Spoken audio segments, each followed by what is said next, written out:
Picture this: France, the 1780s. The air is thick with tension. The scent of revolution is brewing, and the royal court at Versailles is a glittering world of unimaginable luxury. At the center of it all is Queen Marie Antoinette, a figure of both fascination and intense public scrutiny. And it's here, in this powder keg of a kingdom, that one of the most bizarre and consequential scandals in history unfolds. The affair of the diamond necklace. Now, this isn't just a story about a piece of jewelry. Oh no. This is a tale of ambition, deception, and a con so audacious, it would make modern scammers blush. It is a story that put the final nail in the coffin of the French monarchy's reputation and helped light the fuse of the French Revolution. So, grab a cup of tea, or maybe a croissant, and let's dive into the tangled web of intrigue that brought a queen to her knees and a nation to the brink. To understand the affair, we first need to meet our cast of characters. First up, of course, is Queen Marie Antoinette. Often portrayed as frivolous and out of touch, her reputation for lavish spending, whether entirely deserved or not, made her an easy target for public anger. She was the symbol of everything the common people felt was wrong with the monarchy. Then we have our villain, the mastermind of the whole operation, Jeanne de Saint-Remy. Jeanne was a woman with a serious chip on her shoulder. She was a descendant of an illegitimate son of a French king, but her family had fallen on hard times. She was ambitious, clever, and desperate to reclaim the status and wealth she felt was her birthright. She was a social climber of the highest order, and she saw the royal court as her ladder. And finally, the mark.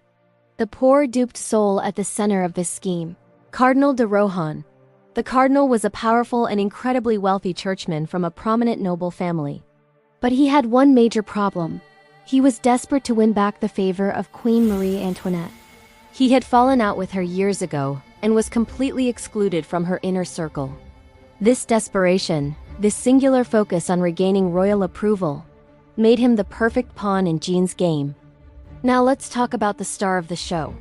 The necklace itself. This wasn't just any necklace. It was a masterpiece, an absolute monstrosity of diamonds. Commissioned by King Louis XV for his mistress, Madame du Barry, it contained 647 diamonds, weighing an astonishing 2,800 carats. But the king died before it was finished, and his successor, Louis XVI, offered it to Marie Antoinette. But here's a twist. Marie Antoinette refused it. Twice. She reportedly said, "We have more need of battleships than of necklaces." The jewelers Boehmer and Bassange were now stuck with an incredibly expensive, unsellable piece of jewelry, and they were facing financial ruin. They were desperate. This is where our cunning con artist, Jeanne de Valois, enters the picture. She had managed to work her way into court circles and had become the mistress of Cardinal de Rohan. She saw his desperation to get back in the queen's good graces, and she saw the jeweler's desperation to sell their necklace. And a brilliant diabolical plan began to form in her mind. Jeanne's con started small. She convinced the cardinal that she was a close friend and confidant of the queen. A total lie, of course. Marie Antoinette barely knew who she was.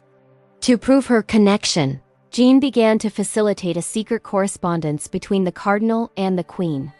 The cardinal would write heartfelt letters, pouring out his desire to serve Her Majesty. Jeanne would take these letters and then return with what he believed were the queen's replies. These replies were warm, encouraging, and hinted that the queen was ready to forgive him. The cardinal was ecstatic. He was falling for it. Hook, line, and sinker. Of course, the letters weren't from the queen at all. Of course, the letters weren't... They were forgeries, written by Jeanne's accomplice, a man named Retox de Villette. They had perfectly mimicked the queen's handwriting and signature. To seal the deal and make the con completely believable, Jeanne orchestrated the masterstroke of her plan. A secret, late-night meeting in the gardens of Versailles. She told the cardinal that the queen had agreed to meet him in person, a sign of her complete trust. On the chosen night, in a dark grove, the cardinal waited with a pounding heart. A figure dressed in white, whom he believed to be Marie Antoinette, emerged from the shadows. The woman handed him a rose and whispered a few words of forgiveness. Something like, "You may hope that the past will be forgotten." Then she quickly disappeared. The cardinal was over the moon. His redemption was at hand. The only problem: the woman wasn't the queen. It was a local girl of the night named Nicole Legay de Liva, whom Jean had hired because she had a passing resemblance to Marie Antoinette. In the dark, it was enough. The cardinal was completely fooled. With the cardinal now firmly under her spell, Jean moved in for the kill. She told him that the queen secretly wanted to buy the diamond necklace but couldn't do so publicly because of the country's financial situation and the king's disapproval. She explained that the queen needed a trusted intermediary to acquire it for her discreetly. And who better than her newly reconciled friend, Cardinal de Rohan? The plan was for the cardinal to use his own credit to buy the necklace from the jewelers. He would sign a promissory note, guaranteeing payment in installments. The queen, Jean assured him, would then secretly reimburse him. For the cardinal, this was the ultimate test of his loyalty, the final act that would secure his place in the queen's heart forever. He didn't hesitate. He went to the jewelers, Bomer and Bassinge, and presented them with the forged letters from the queen authorizing the purchase. The jewelers, desperate to finally sell the necklace, were only too happy to believe it. In February 1785, the deal was done. The cardinal signed the papers, and the magnificent diamond necklace was handed over to him. He then proudly gave it to Jean de Valois, to be delivered to the queen. And what did Jean do with this priceless treasure? She and her husband immediately broke it apart. They began selling the large, individual diamonds on the black markets of Paris and London. The game was on. For a few months, everything was quiet. The cardinal waited patiently for his reimbursement from the queen and for his triumphant public return to her favor. But it never came. Meanwhile, the first payment deadline approached. When the jewelers didn't receive their money, they went directly to the queen's lady-in-waiting, presenting her with the note signed by the cardinal. You can imagine the confusion. The queen's attendant brought the matter to Marie Antoinette, who was utterly baffled. "What necklace?" she asked. She knew nothing about it. She hadn't ordered it. She hadn't written any letters, and she certainly hadn't met the cardinal in the garden. The whole scheme unraveled with breathtaking speed. On August 15, 1785, on the Feast of the Assumption, Cardinal de Rohan, dressed in his full, splendid vestments and about to perform a service before the entire court, was publicly arrested on the king's orders. The scandal exploded into the open. A sensational trial followed. It became the talk of all of Europe. Jean de Valois and her accomplices were also arrested.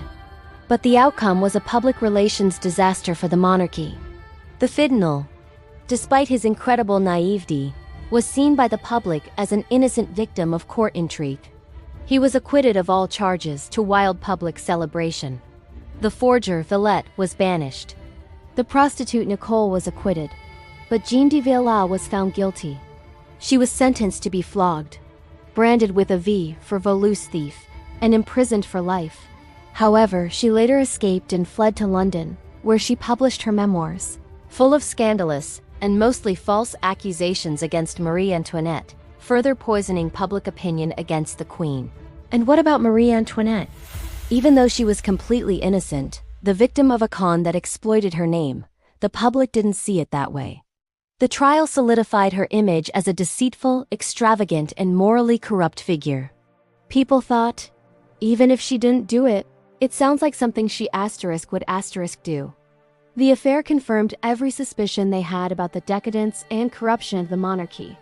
The affair of the diamond necklace didn't cause the French Revolution, but it was a crucial log on an already raging fire. It destroyed what little was left of the monarchy's credibility and united the public against the queen. 4 years later, the Bastille would be stormed, and the revolution would begin in earnest. Marie Antoinette would eventually face the guillotine, and this bizarre scandal over a diamond necklace would be remembered as one of the final, fatal blows to the old regime. It's a powerful reminder of how a lie, a piece of jewelry, and a whole lot of ambition can change the course of history. Thank you so much for watching. If you enjoyed this dive into one of history's greatest scandals, please hit that like button and subscribe for more stories. Let me know in the comments what historical event you'd like to see covered next. See you in the next video.